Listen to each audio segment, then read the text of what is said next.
Hello जी, राम राम सभी को। तो कैसे हैं सब? आई होप सब बहुत ही अच्छे होंगे।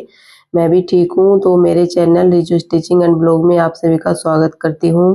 तो आज हम बात करेंगे कि कस्टमर से कपड़ा लेते समय हमें किन किन बातों को ध्यान में रखना आवश्यक होता है। तो चलो हम शुरू करते हैं वीडियो को।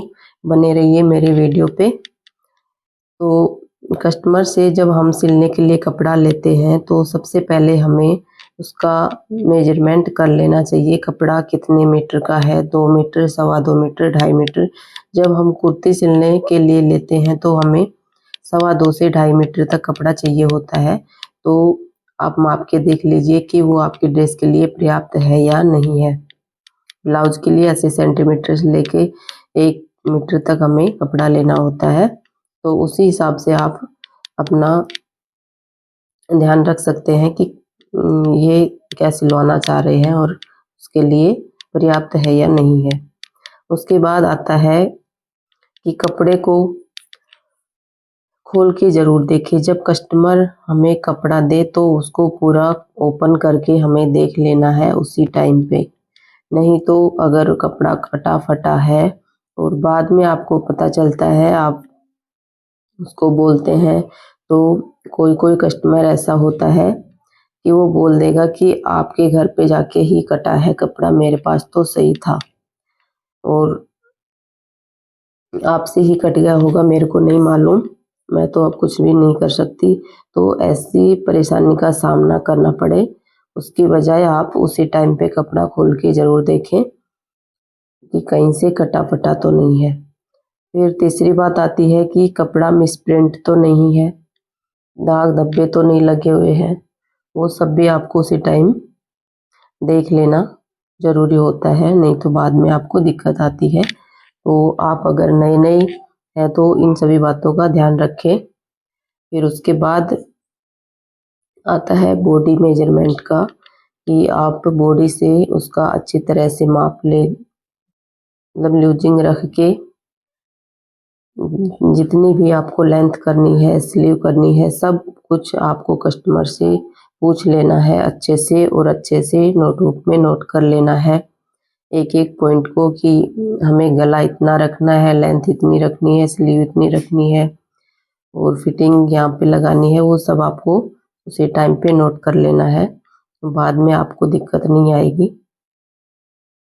इसके बाद आता है कि कपड़े में अस्तर लगेगा या नहीं लगेगा, तो उसी टाइम आप कस्टमर से पूछ लीजिए कि इस कपड़े में अस्तर लगाना है या नहीं लगाना। तो ये दिक्कत मेरे साथ भी आई थी। मैं जहाँ पे रह रही हूँ वहाँ पे कॉटन के कपड़े में भी इनर लगवाते हैं। तो हमारे तो नहीं लगाते हैं, जो कपड़ा पतला होता है या फिर सिल्क वाला होता है उसमें ही इनर देते हैं। कॉटन के कपड़े में मैंने तो आज तक कभी भी इनर नहीं लगाया। तो मैंने ले लिया ऐसे ही कपड़ा, उसमें बिना इनर के ही सिल दिया। तो उन्होंने बोला कि आपने तो इनर नहीं लगाया।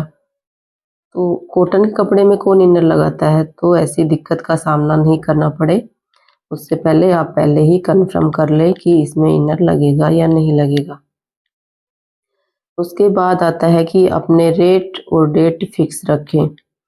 जैसे आपने आपको लग रहा है कि ये 1 वीक में मेरे से हो पाएगा, तो आप 10 दिन का टाइम लीजिए और 10 दिन में उसको उसी टाइम पे करके दीजिए। तो कस्टमर आपके बने रहेंगे और टाइम टू टाइम उनको जिस डेट को कपड़ा चाहिए तो उनको मिल जाएगा, तो वो खुश हो जाएंगे।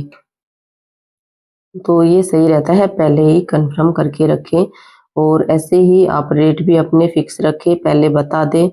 क्या पता अगले वाले की कन्फ्यूजन हो जाए, सिलने के बाद आप बता रहे हो तो उनको नहीं सूट हो रहा है कि इतने में नहीं, वहाँ पे तो इतने में सिलते हैं, आप तो ज़्यादा ले रहे हो, कम ले रहे हो, वो सब बातें ना बनानी पड़े। तो इसके लिए आप उसको पहले ही कंफर्म कर ले तो अच्छा रहेगा आपके लिए भी और कस्टमर के लिए भी। तो ये सभी बातें आपको जान लेना आवश्यक होता है। उसके बाद आता है कि आप अपना व्यवहार भी अच्छा रखें, कि उनको अच्छे से बोलिए, बैठिए और अच्छे से बात करिए उनसे कि पहले भी आपने कहीं सिलवाया होगा तो वहाँ पे कैसा सिला था, एक बार मेरे से भी ट्राई करके देखो कि कैसी फिटिंग फिनिशिंग आती है। तो उन सब बातों का आप ध्यान रखें, एक आप रूडली बात नहीं करें उनसे, अच्छे से बात करेंगे। तो इस तरह से आपको इन सभी बातों का ध्यान रखना है। Thank you for watching.